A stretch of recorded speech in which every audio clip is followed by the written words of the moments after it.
Salut les amis, j'espère que vous allez bien tous et toutes. On se retrouve oui pour le débriefing de All Elite Wrestling Dynamite Anniversary, puisque oui on fête les 2 ans de show AEW Dynamite. Alors oui, ça a grimpé, les audiences sont beaucoup mieux, et ainsi de suite et ainsi de suite. D'ailleurs on fera une petite vidéo bilan de la All Elite Wrestling, parce qu'il faut quand même avouer que ça fait quand même pas mal de temps que cette fédération est là, et il faut avouer qu'elle a lancé un gros coup de boost depuis quelques temps, et justement on va en parler.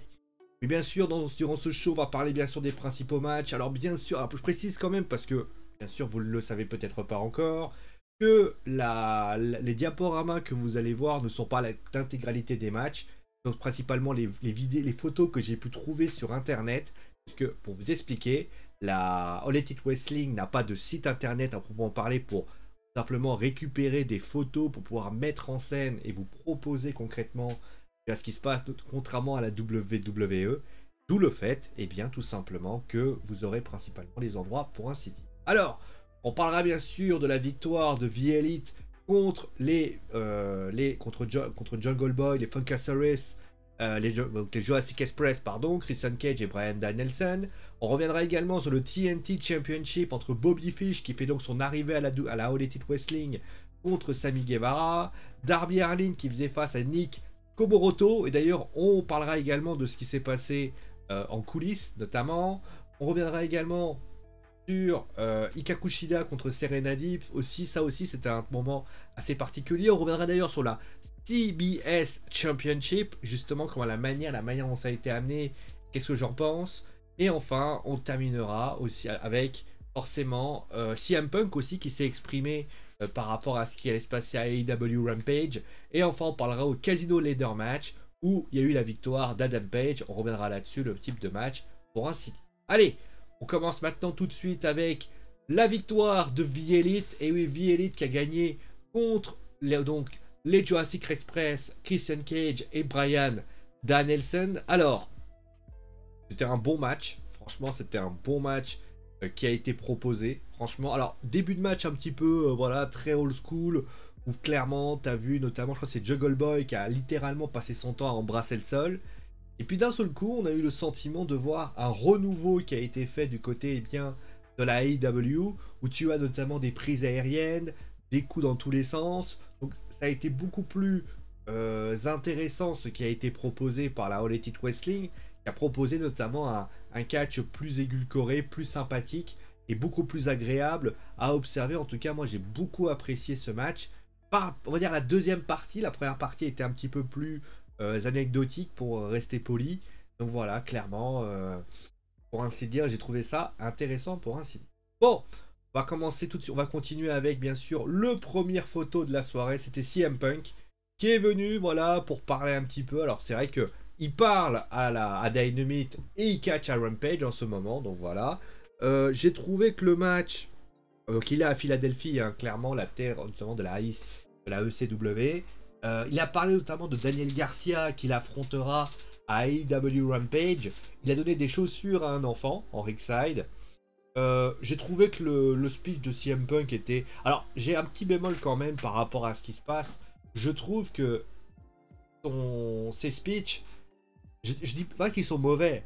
Je trouve qu'il y en a peut-être... Alors, j'estime qu'il serait peut-être bien que CM Punk... Alors, est-ce qu'il peut lutter qu'une seule fois? Est-ce que il est relié à Rampage? Est-ce que... Je ne sais pas. Mais en tout cas, ce qui est certain, c'est que moi, je pense qu'il va falloir peut-être moins de monologues, en fait. On l'entend beaucoup parler en solo, on l'entend beaucoup discuter, mais on n'entend pas de réaction. Alors, est-ce qu'il y a une raison à ça? Je ne sais pas. Mais je trouve que CM Punk, il doit parler, oui, parce que c'est important, on s'intéresse à lui. Mais voilà, dans la situation actuelle, c'est ce qui se passe. Ensuite, on va parler rapidement de ce qui s'est passé avec la fameuse storyline entre Arn Anderson et Cody Rhodes, où Anderson lui dit voilà qu'il veut brûler sa cravate. Voilà. Pourquoi? Alors ça aussi, j'ai pas tout compris. Alors parce que t'es un perdant, en quoi? Alors est-ce que ça veut dire une nouvelle gimmick? Ça peut être aussi le cas. Mais d'après ce que j'avais compris la semaine dernière, c'est que Arn Anderson avait marre de traîner avec Cody Rhodes. Là aujourd'hui, Cody est toujours dans les parages. Qu'est-ce que ça signifie? Qu'est-ce que ça veut raconter? Qu'est-ce que ça veut apporter? pas trop d'explications pour ainsi dire, et de clarté par rapport à ça. Mais c'est ça aussi la réalité, c'est qu'on veut savoir ce qui s'y passe. Après, il y a donc le TNT Championship entre Bobby Fish et Sammy Guevara. Match agréable, clairement. Pas ouf du tout. Pas ouf, hein, c'est pas le match le ouf, mais c'était un bon match. On a vu notamment plusieurs bonnes prises qui a été proposées avec le GTH de Sammy Guevara. Conserve donc sa ceinture. Après, il y a eu l'intervention du clan de Dan Lambert qui est venu. Après, Fuego del Sol est venu également. Chris Jericho et Jack Hager est venu pour expulser le clan de Lambert. Ça aussi, par exemple, j'ai pas compris les transitions. Dan Lambert, qui pour ainsi dire a une rivalité avec Chris Jericho, à la limite, que Sammy Guevara soit pas partie de Inner Cycle, oui, mais les équipes ne traînent plus ensemble. Alors on peut imaginer qu'ils voulaient venir parce qu'ils voulaient aider. Voilà, je prends. Alors, le segment d'ailleurs, pour information, était pas mal. Franchement, était sympa. Et je trouve que clairement, c'est plutôt une bonne chose et plutôt bien amené. Donc ça, on peut pas dire le contraire. Mais c'est vrai que j'ai trouvé, alors après c'est mon avis personnel, que là tu fais revenir une équipe, tu essaies de faire... En fait, le problème de la All Elite Wrestling, c'est que parfois ils te mettent des puzzles pour essayer de justifier des trucs. Alors que je pense qu'il aurait juste fallu que au moment où il y a eu l'attaque, Chris Jericho et Jack Hager, peut-être une intervention pendant le match, pour qu'on comprenne quelque chose. En tout cas, c'est comme ça que moi j'aurais fait. Voilà, Voilà, c'est mon... C'est vraiment la grosse interrogation, pour ainsi dire. Pour ainsi dire, voilà. On va parler ensuite, voilà, du deuxième événement de la soirée. C'était donc le TBS Championship, puisque vous le savez, peut-être, à la All Elite Wrestling, AEW Dynamite va changer de chaîne, puisqu'il va passer de la chaîne TNT à la chaîne TBS. Alors ça ne change rien pour nous, hein, amis français. Vous pourrez toujours bien sûr suivre le show du côté de Toonami. Mais voilà, ça va être un changement. Alors d'après les retours que j'ai eu, le fait que la TBS soit entre guillemets soit présent, ça aurait plus d'audience. Moi je connais pas trop les audiences, je connais pas trop ce qui se passe, pour ainsi dire. Voilà, donc voilà, c'est une grande question. Maintenant, pour ainsi dire, qu'est-ce que je reprocherais à ce segment? Bah moi je reprocherais à ce segment finalement quelque chose qui me gêne pas mal. C'est le fait que, comment vous dire, il est trop tôt en fait. L'annonce, clairement, d'après ce que j'ai compris, l'annonce a lieu pour le TBS Championship, devrait avoir lieu, on va dire, du côté eh bien, du mois de janvier 2021. Et là, nous sommes en septembre, enfin en octobre 2020. Ça veut dire qu'entre le moment où vous allez annoncer cette ceinture, il va s'y passer 3-4 mois. Moi, que tu l'annonces peut-être en décembre, ça aurait pu être logique. Là, tu annonces cette ceinture, alors après, tu l'expliques comme quoi c'est une ceinture qui sera basée du côté féminin. Alors, tu vas sans doute peut-être faire un gros tournoi, mais le tournoi, il va falloir que tu l'étires de 3-4 mois. C'est énorme. Alors, je me demande pourquoi avoir voulu se précipiter autant. Est-ce qu'il n'aurait pas fallu concrètement trouver une situation? Moi, en tout cas, je suis pas trop satisfait par le titre en lui-même. Il y en a qui ont trouvé que le design était pas beau. Moi, je suis pas là pour faire du design, hein, à un moment donné. Le design, il est ce qu'il est. Et après, tu l'aimes pas, ça c'est autre chose. Mais concrètement, je trouve que c'est trop tôt. On comprend pas trop ce qui va se passer. D'ailleurs, que va devenir le TNT Championship? Est-ce que ça veut dire que Rampage, qui se trouve à TNT, lui, va maintenant s'occuper du TNT Championship? Est-ce que ça veut dire que les deux shows... Je sais pas, en fait, il y a trop de petites interrogations. Moi, pour moi, très sincèrement, j'aurais fait un truc tout simple. J'aurais fait en sorte que le TNT Championship devienne le TBS Championship. Là, je trouve qu'ils ont voulu mettre une ceinture en plus. D'ailleurs, je me pose cette question d'ailleurs à ce moment-là. Est-ce que tu as vraiment besoin d'une ceinture féminine en plus? Alors, si tu as deux shows très distincts et que Rampage devient légal de AEW Dynamite, pourquoi pas? Parce que ça voudrait dire que tu as un Raw et un SmackDown. Mais si tu as concrètement un TBS Championship et un TNT Championship, comme le FTW Championship notamment, le FTW Championship, quand même, c'est quand même un FTW Championship. Clairement, tu as le sentiment que du côté eh bien, du TNT Championship, tu as quand même l'impression que le FTW Championship, c'est quand même un FTW où tu sais pas vraiment à quoi il sert. Alors certes, il va être défendu ce vendredi à Rampage, mais il n'y a pas vraiment de concret par rapport à ça. Moi, je suis désolé. C'est bien de vouloir faire des ceintures. Mais moi, j'aurais préféré à la limite un AEW Women Tag Team Championship parce que concrètement, ça aurait pu valoir quelque chose, ça aurait pu raconter quelque chose. Donc voilà, c'est quelque chose qui m'étonne. Vraiment, voilà, c'est mon avis. Après, on a eu donc... Ah oui, on va parler rapidement donc de Darby Allin contre Nick Komoroto. Bon, match rapide, pas vraiment de... Rien à se mettre sous la dent, pour ainsi dire. Et puis, il y a eu donc plusieurs choses qui se sont passées. Ouais. C'est fou, hein, désolé pour tout le monde. Il y a eu donc quelque chose qui s'est passé. Attendez, je vais rien. Alex Marvez qui est donc venu parler à Darby Allin par rapport à ce qui s'est passé sur le fait qu'il veut affronter Darby Allin à MJF veut affronter Darby. Et à ce moment-là, Allin, il croit. Voilà, MJF voit donc Darby voit arriver une bibouzine et là il se fait taper dessus, il se fait défoncer. Et concrètement, tu comprends très très vite que c'est le Pinnacle qui en est pris finalement à Darby Allin, pour ainsi dire. Alors, moi dans l'idée, j'ai trouvé que l'idée qui a été proposée à ce moment-là n'était pas du tout bon. Alors pourquoi elle n'était pas bonne? Peut-être que les choses vont pas être très claires. Pourquoi elle n'était pas bonne? Parce que j'estime, tort ou à raison, encore une fois, c'est mon avis, après il y en a qui disent oui, il y en a qui répondent non. J'estime que tout simplement, on a expliqué que Darby Allin, MJF a pour ambition de le briser mentalement. C'est ça qu'on a essayé de nous expliquer. En fait, on nous a expliqué que Darby a un mental d'acier et que concrètement, l'objectif de MJF est de le briser pour lui faire mal. On sait tous que MJF est simplement un immense enfoiré qui est assumé et concrètement, est-ce qu'il pourrait faire quelque chose comme ça? Sauf que là, qu'est-ce que tu fais? Tu le détruis physiquement. Quel est l'intérêt? Quel est l'intérêt? Qu'est-ce que tu vas nous raconter? Qu'est-ce que ça raconte? À la limite, j'aurais mis un cercueil en face avec écrit le nom de son oncle, j'aurais trouvé ça plus réaliste. Tu parles de l'oncle de Darby Allin et tu pars dans un truc où les Pinnacle défoncent Darby Allin. Ça n'a pas de sens. Alors après, certains vont me dire, ouais, non mais tu chipotes, Sio, à un moment donné, ça va. Non, non, je ne chipote pas, parce que si je chipoterais, déjà, je dirais, non mais à un moment donné, il aurait dû... Non, non, ok, il s'est pris... On sait que Darby aime bien prendre des coups, c'est quelqu'un qui n'a pas peur de se faire très très mal, mais concrètement, voilà. C'est comme d'ailleurs, pour reciter ça, on te sort une story, et cette story... D'ailleurs, ouais, pourquoi Nick Koromoto a affronté Darby Allin? Quel est le but? On y va d'accord que MJF était là, puisque MJF a traîné dans les parages. Pourquoi on n'a pas continué ce travail de sape?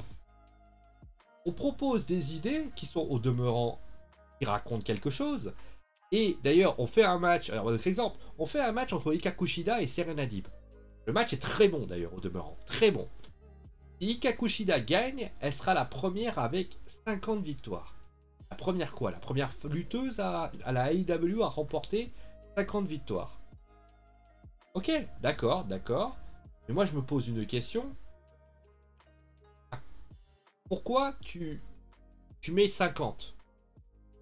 Qu'est-ce qui justifie 50? Pourquoi pas 100? Pourquoi pas... Parce que 50 victoires, excuse-moi, pourquoi tu l'as pas fait à 40? Pourquoi tu l'as pas fait à 70? Pourquoi tu l'as pas fait à... On n'a pas de valeur. Et en plus de ça, excuse-moi de te dire ça, Ika Kushida perd de manière avec un abandon et finalement voilà. Donc, et en plus de ça, voilà, et t'as ce petit trophée qui est là, qui est défoncé. Alors, peut-être qu'ils vont créer une rivalité entre Serena Deeb et Ika Kushida, mais je trouve que c'est pas pertinent. C'est pas pertinent, c'est pas intéressant. Ça ne raconte pas quelque chose. Et une nouvelle fois, je dis pas que les choses... C'est comme par exemple, voilà, Ricky Starr qui vient, qui te dis voilà, parce qu'il faut parler du FTW. Moi, je pense que la AEW, ils font l'erreur que beaucoup de fédérations font. Ils se disent, on a 1h30 et on va essayer de caser plein de choses en pensant à ce qui va se passer à Rampage, parce que Rampage, il faut le garnir aussi. Parce que voilà, non. Là, c'est une immense erreur. Une immense erreur, pourquoi? Pourquoi, me direz-vous? Parce que, à un moment donné, à force de vouloir trop garnir un show, tu lui fais perdre finalement tout ce qui est saveur.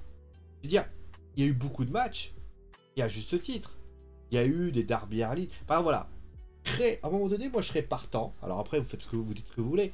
Qu'on fasse des stories du côté de la All Elite Wrestling Dynamite, comme le fait Raw, et un peu à SmackDown. Ils ont largement les moyens de le faire. Il y a un show de 2 heures, il y a un show de 45 minutes. Alors oui, 45 minutes, ça fait pas beaucoup. Mais de mon point de vue, je pense, en voulant trop faire, et en voulant parler de tout, finalement, vous parlez de rien. Alors vous allez me dire, oui, mais attends, à la WWE Raw, ils parlent de toutes les variétés. Oui, sauf que le problème de Raw, c'est qu'ils ont rien à raconter. Là, j'ai l'impression qu'on veut essayer, comme Darby Allin et MJF, on veut nous raconter quelque chose, mais attention, il faut pas perdre trop de temps parce que tu as d'autres choses qu'il faut être racontées. C'est comme l'équipe de les faits que Sammy Guevara. Pourquoi tu fais pas un truc plus concis? Moi, je pense que tu peux largement faire. Parce que la AEW a une qualité. Quand elle a des bons matchs, elle prend le temps de les faire se développer. Quand tu regardes les choses. Mais ça manque de profondeur. Et ça, c'est peut-être le problème de la All Elite Wrestling. Des fois, tu te dis, ok, pourquoi Nick Komoroto, certes, même si tu n'es pas obligé de le justifier d'un truc de fou, mais tu peux essayer de le justifier parce que tu as besoin de le justifier. Quand tu vois Scotty Marshall qui s'en prend et Sting qui s'en prend, qui fait un Scorpion Jet Drop, voilà, c'est pas... ça manque encore. Voilà, et on va terminer bien sûr avec le Casino Battle Royale. Alors, le Casino Battle Royale, il faut quand même l'avouer, je suis pas un... J'ai toujours eu du mal avec cette espèce de Battle Royale qui est proposé. La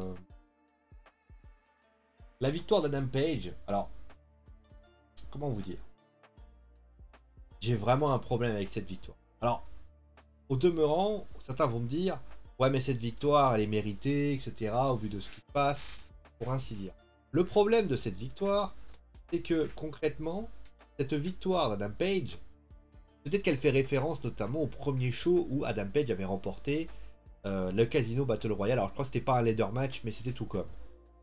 Le problème, c'est que quand tu regardes les concurrents, le match en lui-même était très très bon en demeurant, était très très bien. D'ailleurs, vous allez voir à la conclusion, vous allez vous rendre compte de ce que j'ai dit. Vous aviez Pac, Orange Cassidy, André Edidro, John Moxley, Matt Hardy, Lance Archer et donc Adam Page qui était présent. Moi je comprends pas pourquoi Andrade El Idolo a pas eu le choix de pouvoir l'avoir. Alors vous allez me dire, oui mais un Hill versus Hill, on a déjà eu à la AEW des trucs comme ça. Eh bien Andrade El Idolo aurait dû être le gagnant. Parce que je suis désolé, ou à la limite mettre un mec que tu t'attends pas. Pourquoi ne pas avoir mis par exemple un mec comme Bryan Danielson? Un mec comme, je sais pas, n'importe qui. Mais concrètement, j'ai trouvé que c'était pas judicieux. Le match en lui-même est très bon, mais le choix du vainqueur me laisse quand même un petit peu doute, au niveau de la doute. Voilà, clairement. Bon. Qu'est-ce que je peux dire du bilan? Le bilan, il est simple. Les matchs de catch sont, en tout cas, plutôt de bonne qualité.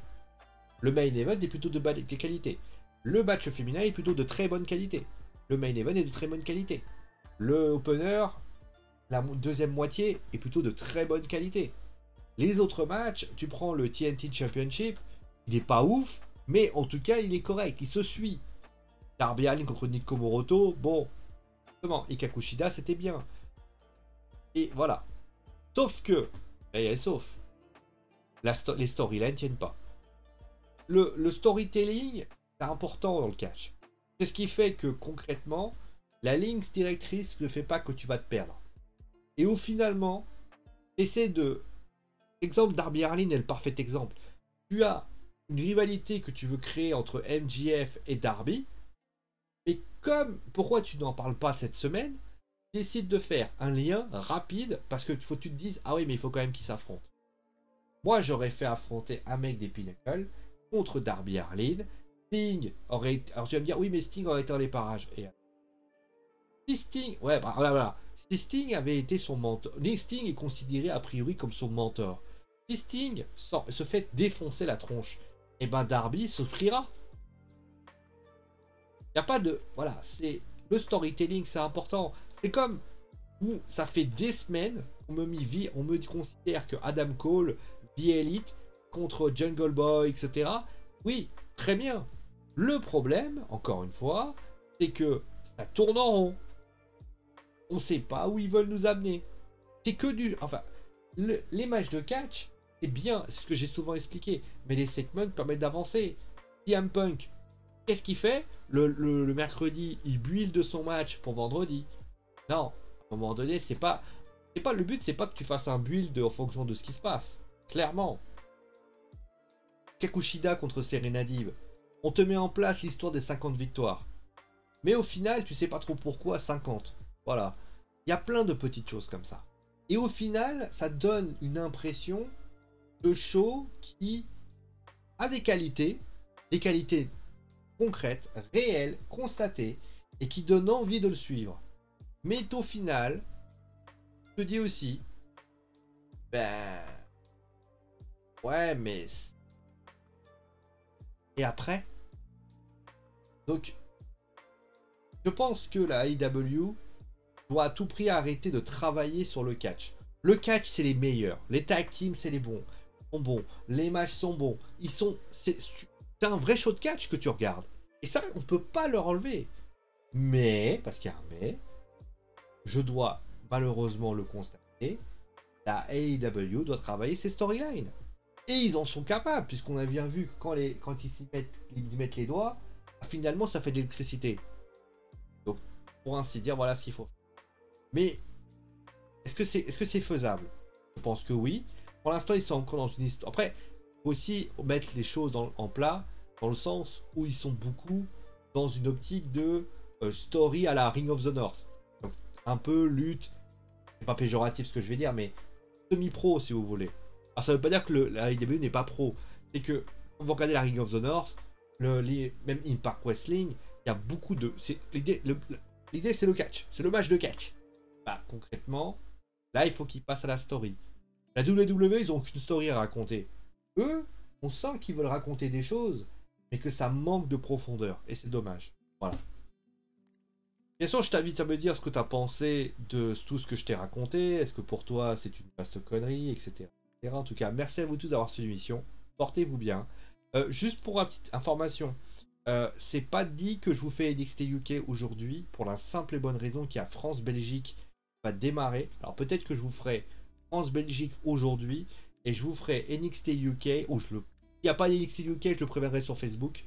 Mais c'est possible que exceptionnellement, voilà, soit il sera reporté ou soit il soit finalement retiré pour au moins une semaine. Voilà, vous n'allez pas en mourir parce que vous n'avez pas NXT UK pour une semaine. Voilà, il y aurait France-Belgique, donc voilà pour. Bon allez, merci à vous tous d'avoir suivi l'émission. Portez-vous bien, ma cam en tout cas. Ma cam elle a décidé de me péter les couilles. Enfin, elle tourne dans tous les sens. Bon allez, merci à vous tous d'avoir suivi l'émission. Portez-vous bien et ciao les amis.